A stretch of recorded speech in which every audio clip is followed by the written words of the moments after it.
ஓம் சாந்தி. 20/7/2024 காலை முரளி பாப்தாதா மதுபன். சாராம்சம்.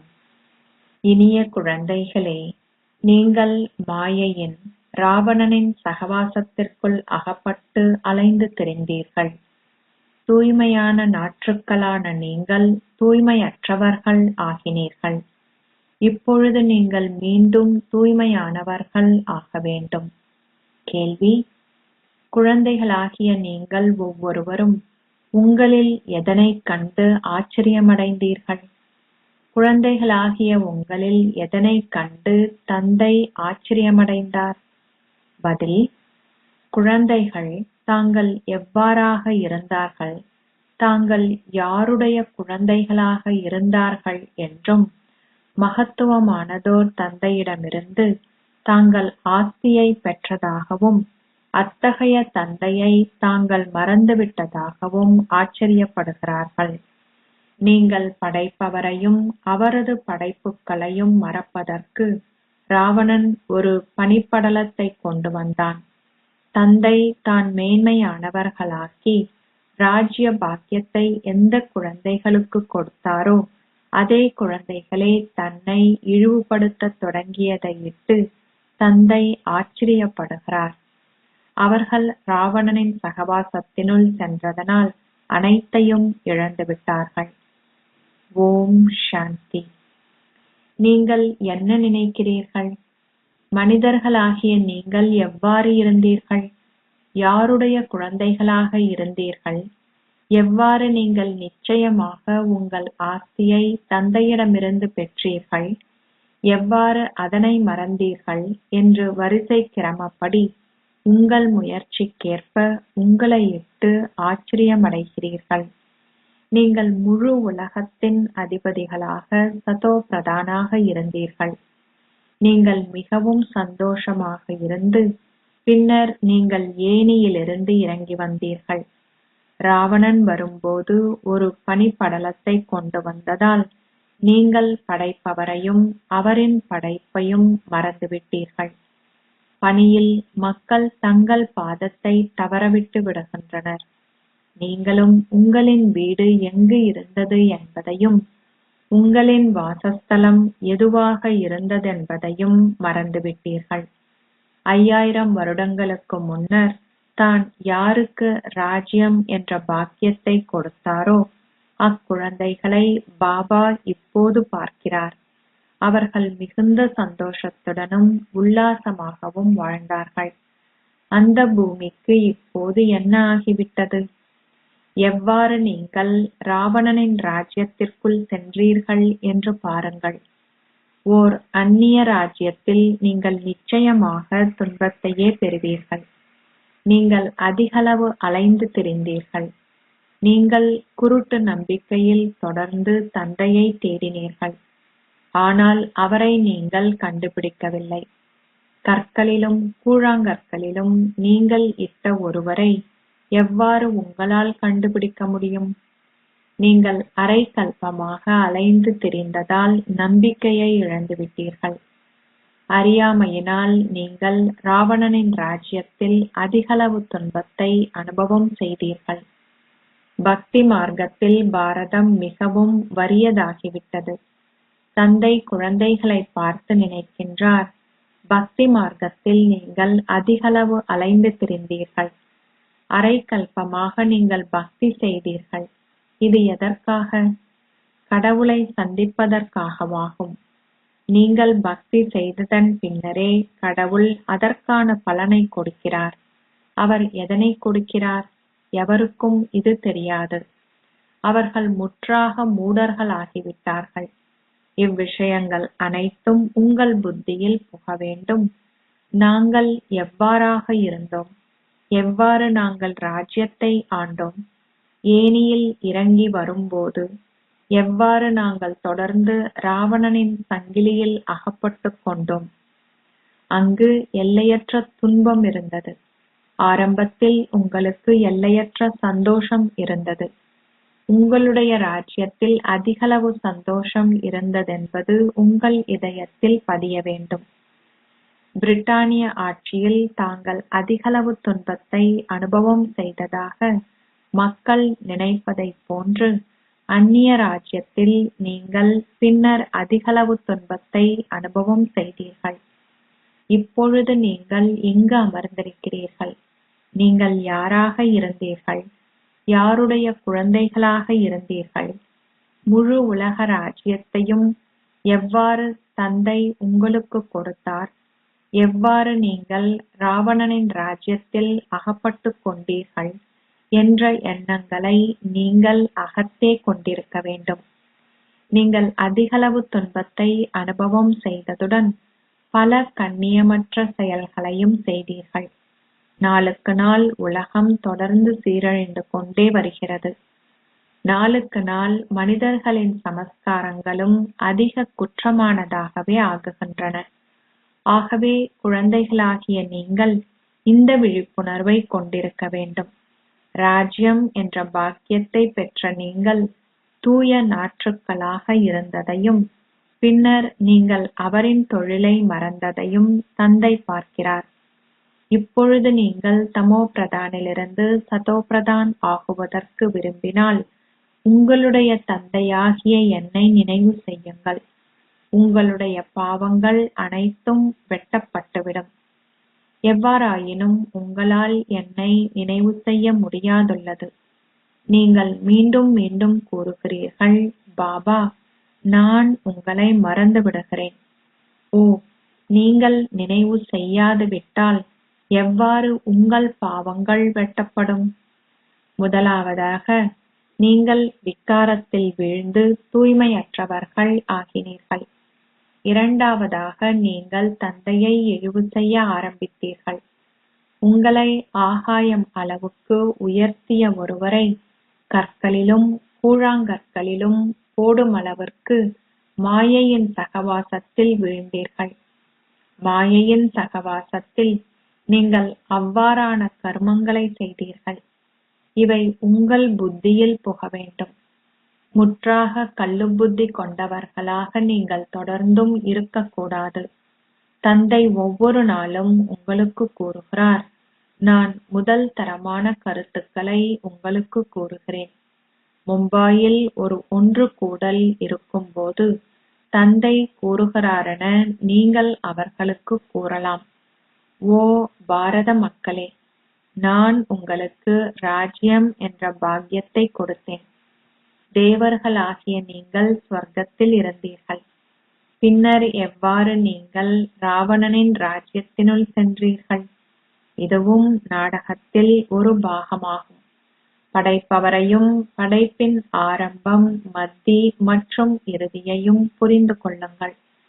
உங்களால் ஓர் உயர்ந்த அந்தஸ்தை பெற முடியும். என்னை நினைவு செய்யுங்கள். உங்கள் பாவங்கள் அழிக்கப்படும். நீங்கள் அனைவரும் இங்கு அமர்ந்திருந்தாலும் சிலருடைய புத்தி எங்கோ அலைந்து கொண்டு இருக்கிறது. வேறு சிலருடைய புத்தி வேறெங்கேயோ உள்ளது. நீங்கள் எங்கு இருந்தீர்கள் என்றும் இப்பொழுது நீங்கள் ராவணனின் அந்நிய ராஜ்யத்தினுள் வீழ்ந்து விட்டீர்கள் என்பதும் உங்கள் புத்தியில் பதிய வேண்டும். அதனால் நீங்கள் மிகவும் சந்தோஷமற்றவர்கள் ஆகிவிட்டீர்கள். சிவாலயத்தில் நீங்கள் சந்தோஷமாக இருந்தீர்கள். இப்பொழுது உங்களை இந்த விலைமாதர் இல்லத்திலிருந்து அழைத்து செல்லவே தந்தை வந்திருக்கிறார். இருப்பினும் உங்களில் சிலர் அதிலிருந்து வெளிவராதிருக்கின்றீர்கள். தந்தை கூறுகிறார், நீங்கள் சிவாலயத்திற்கு செல்வீர்களா? அங்கு நீங்கள் அந்த நஞ்சை பெறமாட்டீர்கள். அங்கு நீங்கள் அழுக்கான எதனையும் உண்பதற்கோ அல்லது பருகுவதற்கோ பெறமாட்டீர்கள். அவர்களே லக்ஷ்மியும் நாராயணனும் உலக அதிபதிகளாக இருந்தார்கள். அவர்கள் எங்கு மறைந்தார்கள்? அவர்கள் ராஜ்யம் என்ற தங்கள் பாக்கியத்தை மீண்டும் பெற்றுக்கொள்கிறார்கள். அது மிகவும் இலகுவானது. தந்தை இதனை விளங்கப்படுத்துகிறார். அனைவரும் ஒரே அளவுக்கு சேவை செய்யக்கூடியவர்கள் அல்ல. 5000 ஆண்டுகளுக்கு முன்னர் இருந்ததைப் போன்று வரிசை கிரமமாக ராஜ்யம் ஸ்தாபிக்கப்பட வேண்டும்.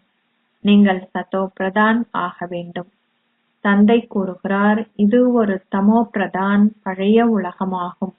அது முற்றாக பழையதாகும் போது தந்தை வருகிறார். தந்தையை தவிர வேறு எவராலும் இதனை விளங்கப்படுத்த முடியாது. கடவுள் இந்த ரதம் மூலம் எங்களுக்கு கற்பிக்கிறார். இதனை நீங்கள் நினைவில் வைத்திருக்கும் போது இந்த ஞானம் அனைத்தையும் நீங்கள் உங்கள் புத்தியில் கொண்டிருக்கும் போது உங்களால் அதனை மற்றவர்களுக்கு கூறக்கூடியதாக இருப்பதுடன் அவர்களை உங்களைப் போன்று ஆக்கக்கூடியதாகவும் இருக்கும். தந்தை விளங்கப்படுத்துகிறார், முன்னர் உங்களுடைய ஞானம் குற்றமுள்ளதாக இருந்ததுடன் சீர்திருத்துவதற்கு கஷ்டமாகவும் இருந்தது. உங்களால் கண்களிலிருந்து குற்ற உணர்வை அகற்ற முடியாது இருந்தது. ஒன்று காமம் என்ற குற்றமாகும். அது மிகவும் சிரமத்துடன் நீக்கப்படுகிறது. அத்துடன் ஏனைய 5 விகாரங்களும் உள்ளன. கோபம் என்ற குற்றச் செயலும் அதிகம் உள்ளது. அவ்வாறு நீங்கள் எங்காவது அமர்ந்திருக்கும் போது தீய ஆவி உங்களில் புகுந்து விடுகிறது. அதுவும் குற்றச் செயலாகும். எவரும் இன்னும் நாகரீகமானவர்கள் ஆகவில்லை. ஆகவே அதன் முடிவு எவ்வாறிருக்கும்? நீங்கள் 100 மடங்கு பாவத்தை சேமிப்பீர்கள். நீங்கள் மீண்டும் மீண்டும் கோபப்படுவீர்கள். தந்தை விளங்கப்படுத்துகிறார், இப்பொழுது நீங்கள் ராவணனின் ராஜ்யத்தில் மேலும் இல்லை. நீங்கள் கடவுளுடன் அமர்ந்திருக்கிறீர்கள். ஆகவே அவ்வாறான விகாரங்களிலிருந்து விடுபட்டிருப்பீர்கள் என்ற சத்தியத்தை நீங்கள் செய்ய வேண்டும். தந்தை கூறுகிறார், இப்பொழுது என்னை நினைவு செய்யுங்கள். கோபப்படாதீர்கள். அரை கல்பமாக 5 விகாரங்களும் தொடர்ந்து உங்களை விழ செய்துள்ளன. மிகவும் மேன்மையானவர்களாக இருந்தவர்கள் நீங்களே. அதிகளவு விழுந்தவர்களும் நீங்களே. 5 விகாரங்களுமே உங்களை விழ செய்தன. சிவாலயத்திற்கு செல்வதற்கு நீங்கள் அந்த விகாரங்களை இல்லாதொழிக்க வேண்டும். தொடர்ந்து அந்த சாக்கடையிலிருந்து உங்களை விடுவித்துக் கொள்ளுங்கள். தந்தையை நினைவு செய்யுங்கள். உங்களுடைய இறுதி எண்ணங்கள் நீங்கள் சென்றடைய வேண்டிய இடத்திற்கு உங்களை எடுத்துச் செல்லும். நீங்கள் வீட்டை வந்தடைவீர்கள். வேறு எவராலும் உங்களுக்கு இந்த பாதையை காட்ட முடியாது. கடவுள் பேசுகிறார், நான் சர்வ வியாபி என்று ஒருபோதும் கூறியதில்லை. நான் உங்களுக்கு ராஜயோகத்தை கற்பித்து உங்களை உலக அதிபதிகள் ஆக்குவேன் என்று கூறினேன். இந்த ஞானத்திற்கான தேவை அங்கில்லை. நீங்கள் மனிதர்களிலிருந்து தேவர்களாகி உங்கள் ஆஸ்தியை பெறுகிறீர்கள். இதில் ஹதயோகம் போன்றவற்றை பற்றிய கேள்விக்கே இடமில்லை. உங்களை ஓர் ஆத்மாவாக கருதுங்கள். ஏன் நீங்கள் உங்களை ஒரு சரீரமென கருதுகிறீர்கள்? நீங்கள் உங்களை ஒரு சரீரமென கருதினால் உங்களால் ஞானத்தை கிரகித்துக் கொள்ள முடியாதிருக்கும். இதுவும் முன்னரே நிச்சயிக்கப்பட்டுள்ளது. நீங்கள் ராவணனின் ராஜ்யத்தில் இருந்தீர்கள் என்பதையும் இப்பொழுது ராமராஜ்யத்திற்கு செல்வதற்கான முயற்சியை செய்து கொண்டிருக்கிறீர்கள் என்பதையும் புரிந்து கொள்கிறீர்கள். இப்பொழுது நீங்கள் மிகவும் மங்களகரமான சங்கமயுக வாசிகள் ஆவீர்கள். எவ்வாறாயினும் நீங்கள் வீட்டில் உங்கள் குடும்பத்துடன் வாழ வேண்டும். பலர் எவ்வாறு இங்கு தங்க முடியும்? பிராமணர்களாகிய அனைவரும் இங்கு பிரம்மாவுடன் இருக்க முடியாது. நீங்கள் உங்களுடைய வீடுகளில் இருக்க வேண்டும். ஆனால் உங்கள் புத்தி நீங்கள் சூத்திரர்கள் அல்ல, பிராமணர்கள் என்பதை புரிந்து கொள்ள வேண்டும். பிராமணர்களாகிய உங்களுடைய உச்சி குடுமி மிகவும் சிறியது. ஆகவே வீடுகளில் உங்கள் குடும்பத்துடன் வாழ்ந்து கொண்டு உங்கள் ஜீவனோபாயத்திற்காக வேலையும் செய்து கொண்டு தந்தையை நினைவு செய்ய வேண்டும். முன்னர் நீங்கள் எங்கு இருந்தீர்கள்? இப்பொழுது நீங்கள் ஓர் அந்நிய ராஜ்யத்தில் அமர்ந்திருக்கிறீர்கள். நீங்கள் அதிகளவு சந்தோஷமற்றவர்கள் ஆகிவிட்டீர்கள். பாபா இப்பொழுது எங்களை மீண்டும் அழைத்து செல்கிறார். ஆகவே நீங்கள் உங்கள் வீட்டில் குடும்பத்துடன் வாழும்போது அந்த ஸ்திதியை உருவாக்க வேண்டும். பல பெரிய விருட்சங்கள், அதாவது குடும்பங்கள் ஆரம்பத்தில் வந்தன. பின்னர் அவற்றுள் சிலர் எஞ்சியிருந்தனர், சிலர் விட்டு சென்று விட்டனர். நீங்கள் அந்த ராஜ்யத்தில் இருந்தீர்கள் என்பது உங்கள் புத்தியில் உள்ளது. ஆனால் இப்போது உங்களுக்கு என்ன நேர்ந்துவிட்டதென்று பாருங்கள். இப்பொழுது நீங்கள் மீண்டும் உங்கள் ராஜ்யத்திற்கு செல்கின்றீர்கள். சிலர் பாபாவிற்கு எழுதி கூறுவார்கள், பாபா, இன்னார் இன்னார் மிகவும் நன்றாக இருந்தார்கள், அவர் ஒழுங்காக வந்தார், இப்போது அவர் வருவதில்லை. அவர் வரவில்லை என்றால் அவர் விக்காரத்தில் விழுந்துவிட்டார் என்பதே அர்த்தமாகும். ஆகவே அவரால் ஞானத்தை கிரகிக்க முடியாது. முன்னேறுவதற்கு பதிலாக அவர் தொடர்ந்து விழுகிறார். அவர் 1% பெறுமதியான அந்தஸ்தையே பெறுவார். ஓர் அரசரின் அந்தஸ்திற்கும் ஒரு தாழ்ந்த அந்தஸ்திற்குமிடையே அதிகளவு வேறுபாடுள்ளது. ஆயினும் அங்கு சந்தோஷம் இருக்கும். எவ்வாறாயினும் ஓர் உயர்ந்த அந்தஸ்தை பெறுவதற்கு இப்பொழுது நீங்கள் முயற்சி செய்ய வேண்டும். எவரால் ஓர் உயர்ந்த அந்தஸ்தை பெற முடியுமென்று அனைவராலும் புரிந்து கொள்ள முடியும். இப்போது அனைவரும் முயற்சி செய்கிறார்கள். போபால் மன்னர் மகேந்திராவும் முயற்சி செய்கிறார். அந்த அரசர்கள் ஒரு சில சதங்கள் பெறுமதி வாய்ந்தவர்களே. ஆனால் நீங்களோ சூரிய வம்ச ராஜ்யத்திற்குள் செல்கின்றீர்கள். வெற்றி மாலையின் ஒரு மணியாக வரக்கூடியதாக உங்கள் முயற்சி இருக்க வேண்டும்.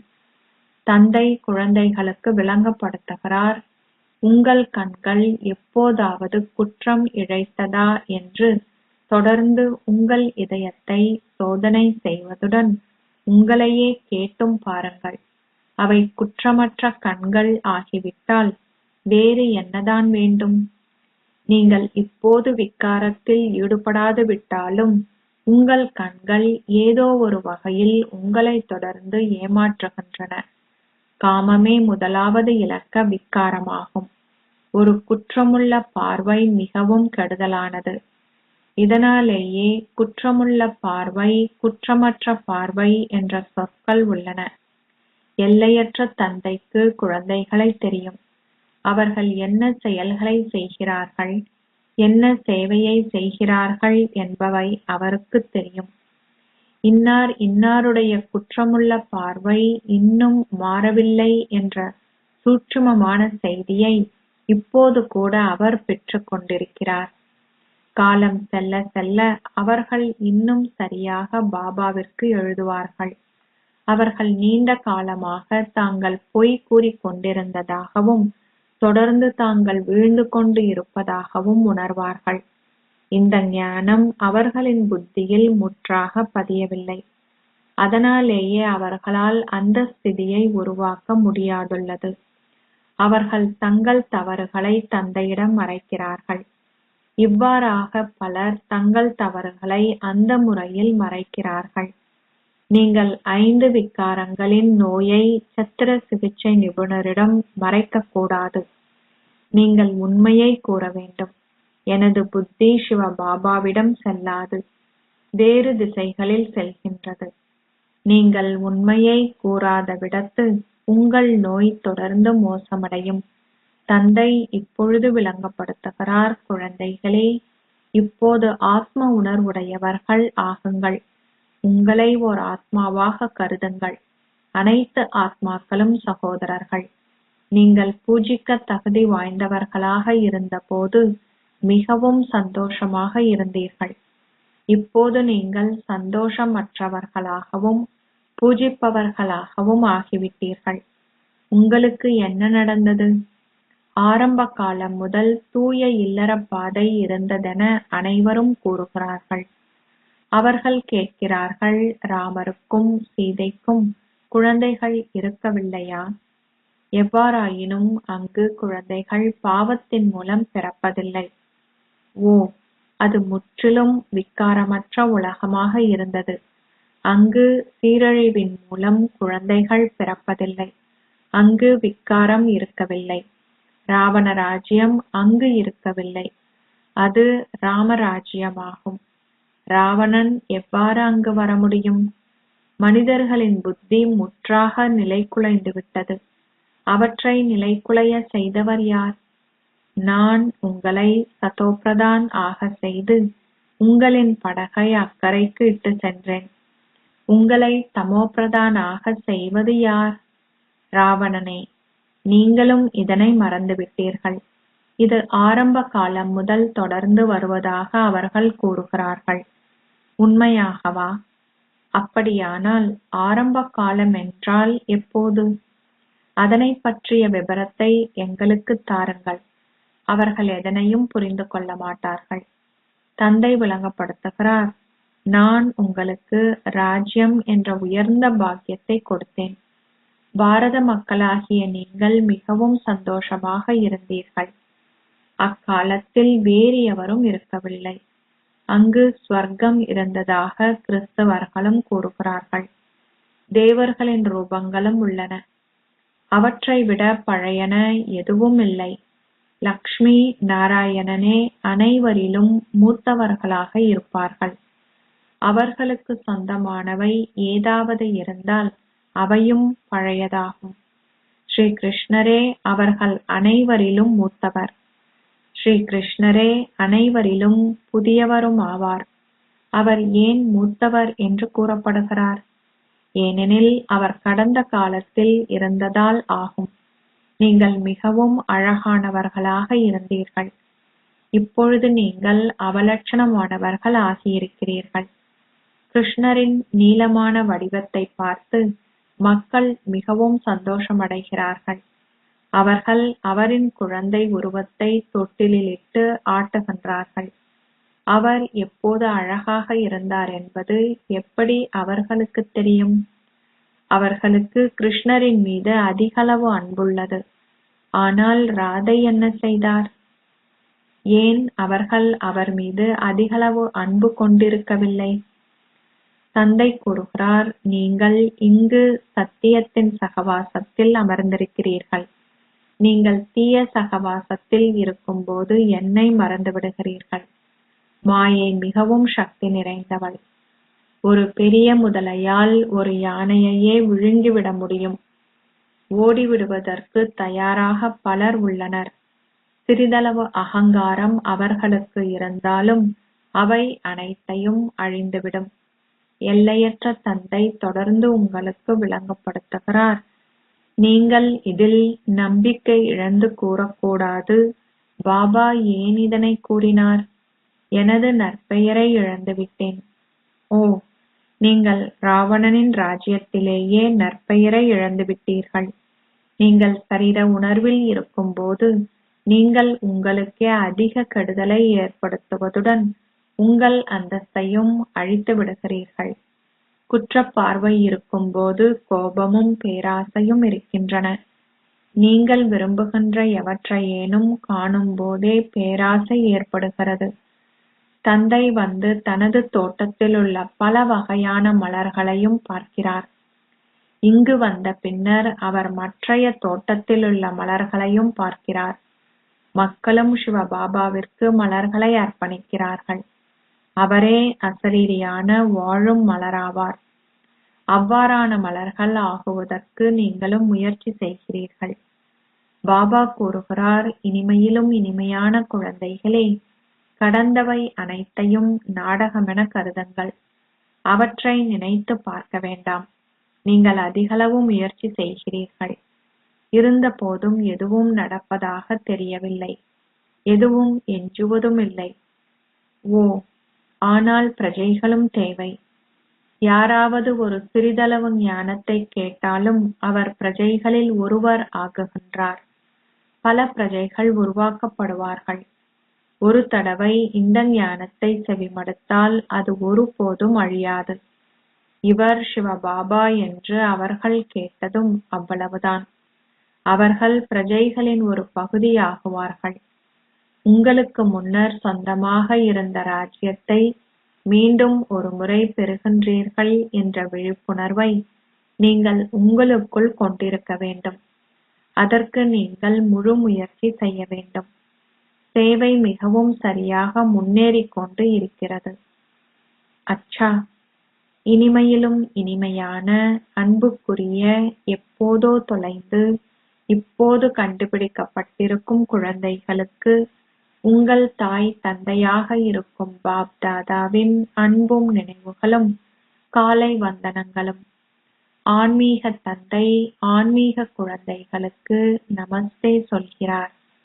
ஆன்மீக குழந்தைகள் ஆன்மீக தந்தைக்கு நமஸ்தே சொல்கின்றனர்.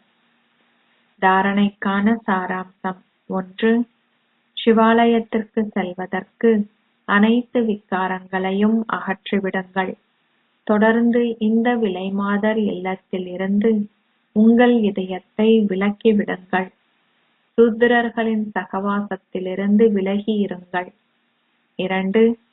கடந்தவை அனைத்தும் நாடகத்தில் உள்ளவை என்பதை புரிந்து கொள்வதுடன் அதை பற்றி சிந்திக்காதீர்கள்.